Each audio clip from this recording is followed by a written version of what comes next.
बिस्मिल्लाहिर्रहमानिर्रहीम अस्सलाम वालेकुम। वीडियो नंबर फर्स्ट में असां थोरो हिकिड़ो सरसरी जाइज़ो वरितो होसीं एसिड ऐं बेस जो।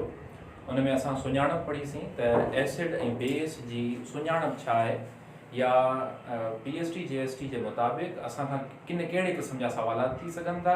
को फार्मूला मिलियल हुजनि त भई हिननि मां एसिड कहिड़ो आहे, identify the acid, identify the base, which one is acid, which one is base वग़ैरह। लैंग्वेज का थी सघे थी सवाल जी। त उन खां पोइ अॼोकी असां वीडियो में डिस्कस कंदासीं इलेक्ट्रोलाइट्स ऐं नॉन इलेक्ट्रोलाइट्स। इलेक्ट्रोलाइट्स ऐं नॉन इलेक्ट्रोलाइट्स जो तमामु गहरो ताल्लुक़ आहे एसिड ऐं बेस सां।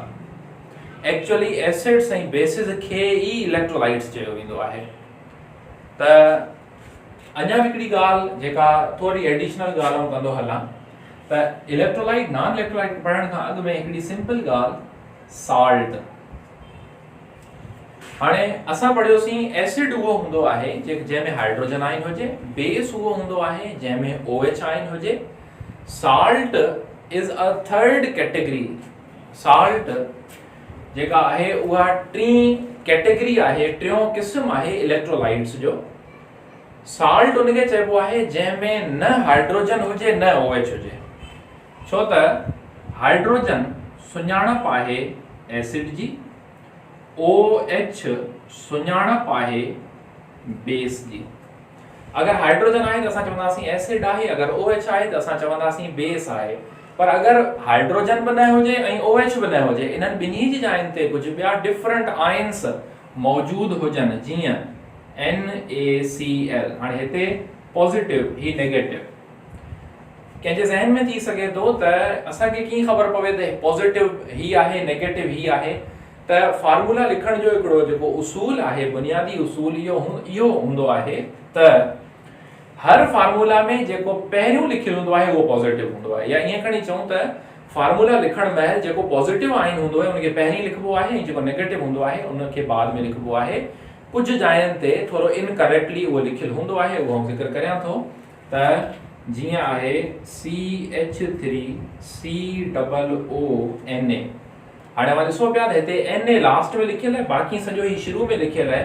त सोडियम जेको आहे हिन ते हमेशा पॉजिटिव चार्ज हूंदो आहे, ऐं बाक़ी जेको भी हिस्सो बचियो आहे हिन ते सॼे ते नेगेटिव चार्ज, ही सोडियम ते positive.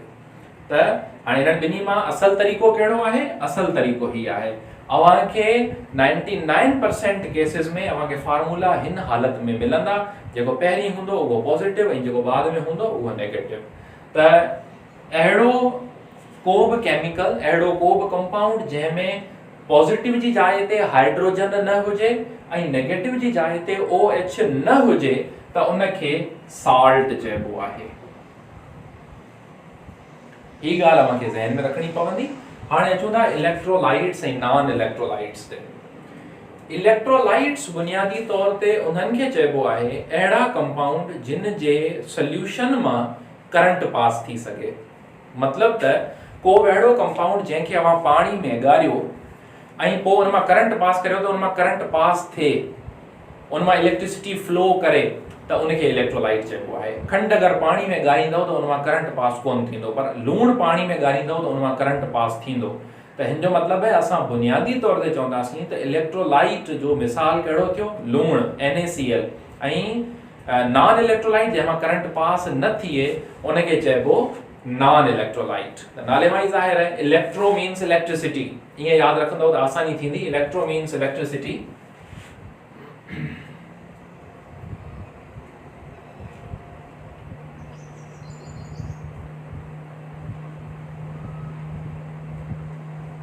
Compounds which allow the electric current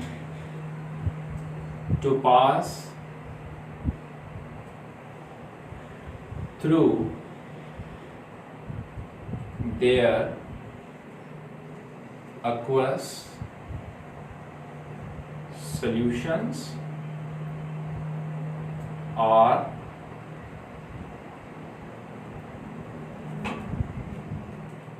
their molten states are called as electrolytes.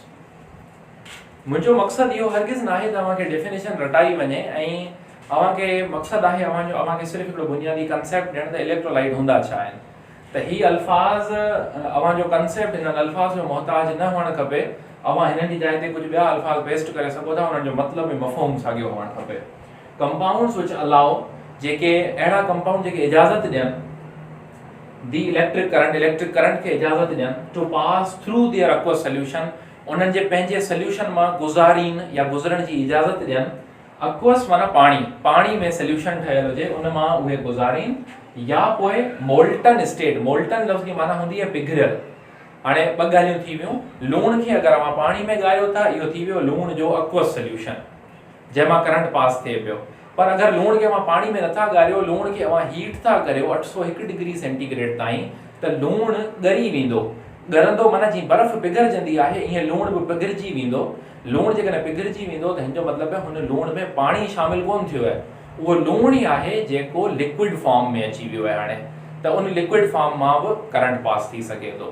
ॿिनि स्टेट्स मां करंट पास थिए उन्हनि खे इलेक्ट्रोलाइट्स चइबो आहे। को बि कंपाउंड जंहिंजे सोल्यूशन मां करंट पास थिए या जंहिंजे मोल्टन स्टेट मां, जेके फ्यूज़्ड स्टेट पिणु चइबो आहे, पिघरियल हालत, उन ई मां करंट पास थिए त उनखे इलेक्ट्रोलाइट चइबो आहे। हाणे जस्ट इन जो ऑपोज़िट आहे नॉन इलेक्ट्रोलाइट। नॉन इलेक्ट्रोलाइट जो मतिलबु आहे त अहिड़ा कंपाउंड जिन जे एक्वस सोल्यूशन मां या उन्हनि जी पिघरियल हालत मां, जॾहिं उहे ॻरी वञनि, पिघरियल हालत मां करंट पास न थिए त उन्हनि खे नॉन माना इलेक्ट्रिसिटी पास न कंदड़, जिन मां बिजली पास न थिए, जिन खे सिंधी में चइबो आहे गैर पसराईंदड़ या अणपसराईंदड़, ऐं इलेक्ट्रोलाइट्स खे चइबो आहे पसराईंदड़। अच्छा, इन खां अलावा हिकिड़ो ॿियो आहे लफ़्ज़ कंडक्टर। इहो अव्हां जे लाइ सम्झणु तमामु ज़रूरी आहे। कंडक्टर, जेके मेटल्स हूंदा आहिनि उहे कंडक्टर हूंदा आहिनि, माना उन्हनि मां हीट पास थिए थी।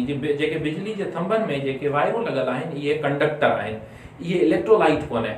त पोइ बुनियादी फ़र्क़ु छा आहे इलेक्ट्रोलाइट ऐं कंडक्टर में, इहो अव्हांखे सम्झणु ज़रूरी आहे। कंडक्टर उहो जंहिं मां करंट पास थिए पर का बि कीमियाई तब्दीली न अचे। वायरूं काफ़ी सालनि खां लॻल आहिनि, उन्हनि मां करंट पास थिए पियो ॾींहों राति, का बि तब्दीली कोन थी अचे, वायरूं ॻरी किरनि कोन थियूं। पर इलेक्ट्रोलाइट उनखे चइबो आहे जंहिंमें हिकिड़ी मख़सूस मुद्दत ताईं करंट पास थी सघे थो, हिकिड़े मख़सूस टाइम पीरियड ताईं। जीअं हिकिड़ो ड्राई सेल आहे, जेको नंढो सेल पाण यूज़ कयूं था टॉर्च में या रेडियो वग़ैरह में जेको यूज़ थींदो हो अॻे, त उन में जेके केमिकल्स हूंदा आहिनि उहे इलेक्ट्रोलाइट आहिनि, छो त उन्हनि मां हिकिड़े मख़सूस टाइम पीरियड ताईं करंट पास थी सघे थो, उन खे अव्हां मुस्तक़िल तौर ते यूज़ नथा करे सघो। त इलेक्ट्रोलाइट्स उहे आहिनि जिन मां करंट पास थिए। हाणे इलेक्ट्रोलाइट्स केरु हूंदा आहिनि, तमामु अहम ॻाल्हि, इलेक्ट्रोलाइट्स हूंदा आहिनि एसिड्स, बेसिस, सॉल्ट्स। ऐं ही जेके कंपाउंड आहिनि इहे असां इन्हनि खे चवंदासीं इलेक्ट्रोलाइट्स। जेके नॉन इलेक्ट्रोलाइट्स में कहिड़ा था अची वञनि, नॉन इलेक्ट्रोलाइट्स में जेके एसिड न हुजनि, बेस न हुजनि, सॉल्ट न हुजनि, जीअं शुगर है, इहो हिकिड़ो न्यूट्रल कंपाउंड है। शुगर न एसिड है, न बेस है, न सॉल्ट है, इहो हिकिड़ो न्यूट्रल कंपाउंड है। अल्कोहल है, त इहे न्यूट्रल कंपाउंड्स आहिनि, इन्हनि मां करंट पास नथो थी सघे। त इन जे बुनियाद ते हिकिड़ा थी विया इलेक्ट्रोलाइट्स, हिकिड़ा थी विया non electrolytes. Conductor is something else.